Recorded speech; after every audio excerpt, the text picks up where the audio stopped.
Alright, as you see right here, we're doing a part 2 of LVGS TCG. I have some of these that I'll tell you what you need to play the game right now, but you're gonna need a 60 card deck. Like I said, part 1. If you haven't watched part 1, go check that out.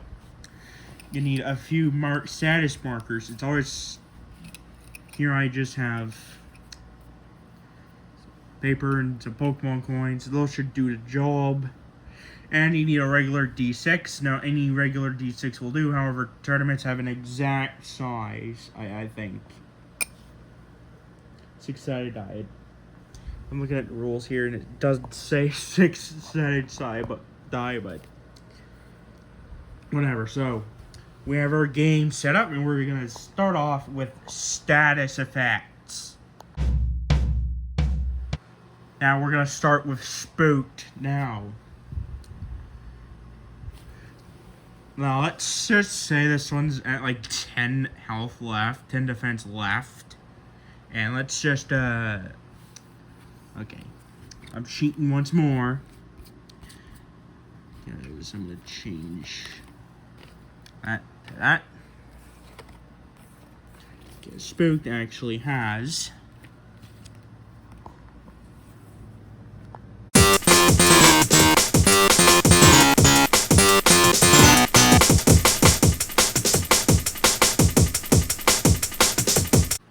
Alright, I've got it. So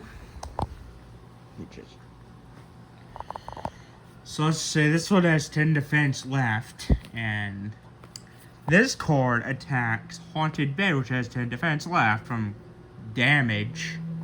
Now you may think how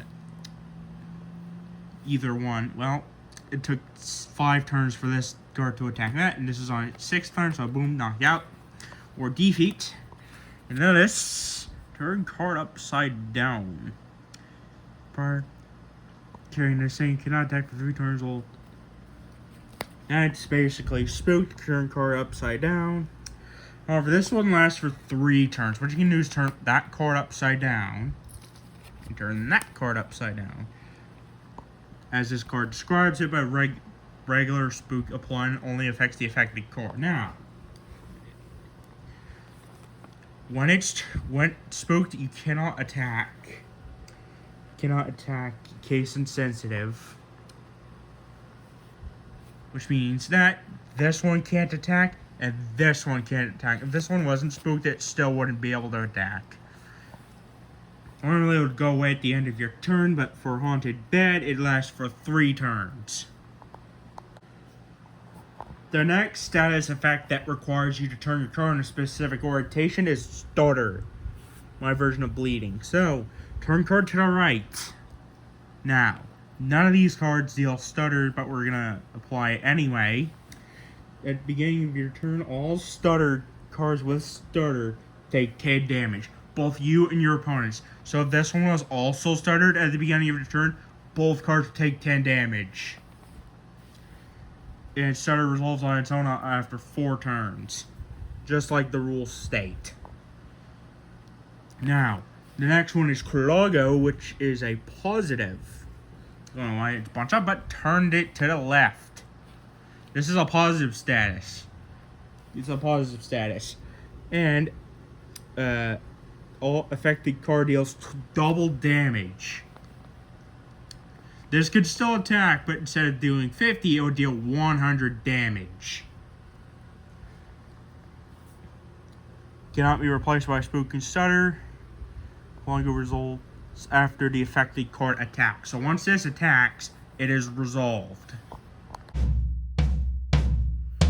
Okay, so now we're going to deal with Poison and Burn at the same time. It's listed as Fire here, but it's really Burn. So we're gonna put fire cards cannot be burned. This is a fire card right here.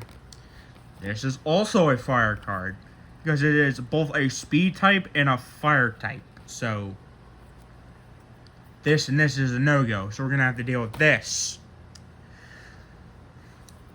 And we'll slap poison on that. these are two of the marker ones, but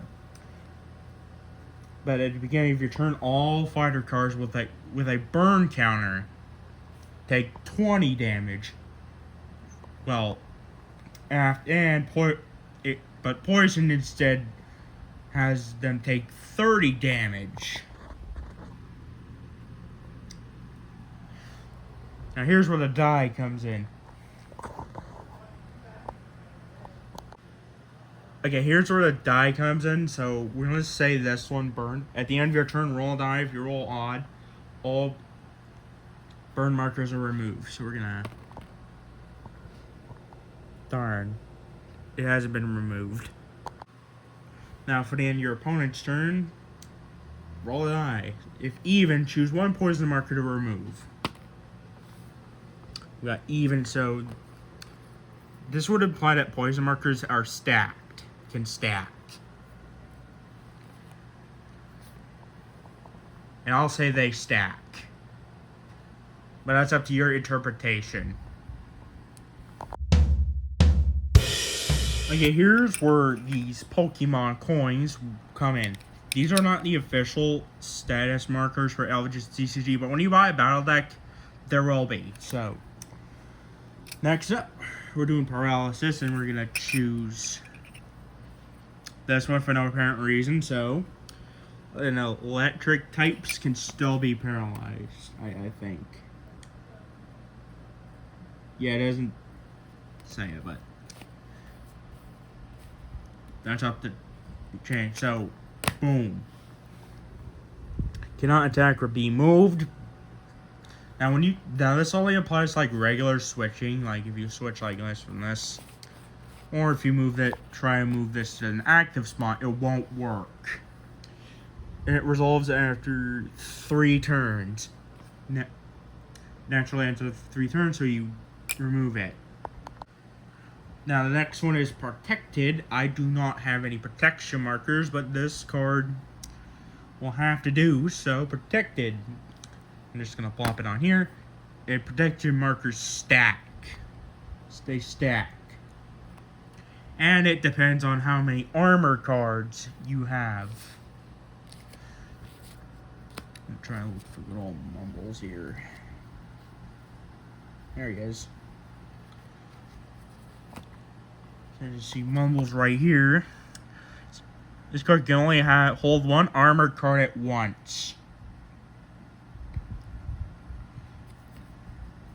And that equates to 1 protection marker. Just a 1 protection. Oh no, it takes up half an armor slot on a fighter card, so this one can hold 2. I have good old rules here on my tablet. Protected. Does this have... No, it doesn't. I removed it, but basically enchanted cards are just another name for foil cards. They scratch easily, and that's why this one is in a top loader. This one is in a top.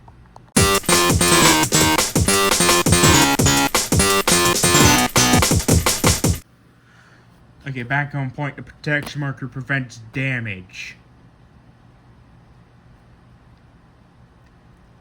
If this card were to attack this, and then you got like a regular plate right here from set 3, that one wouldn't take damage. Instead, a protection marker would be removed. Like I always said, normally fighter cards can hold 3 armor cards. Well, that would be like 6 protection markers. And of course, 2 protection markers take up 1 armor slot. However, when attaching armored cards, you must like discard like either 1 or 2. 2 if you like have like 3 or something, but if you have like 2 protection markers on Mumbles, attaching an armor card may have you discard both. However, if you just have 1 on there, and then you attach an armor card, that 1 will be discarded. Okay, so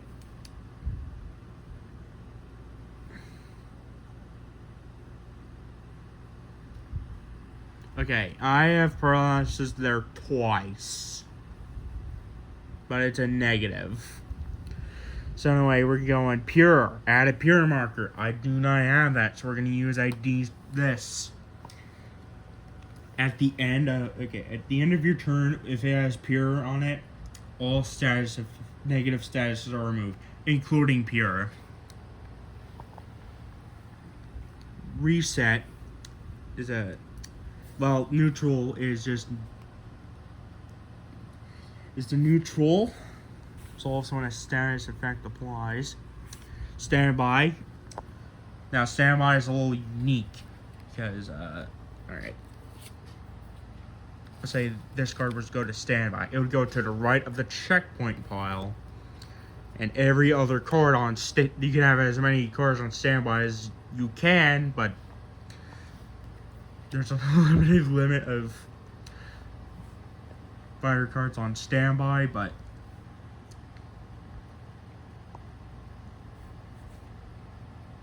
that's for a different video.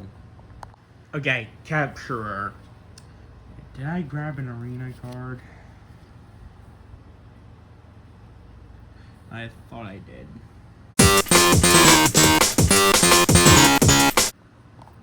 Next up, we have a Capturer, which can only be achieved by street cards or arena cards.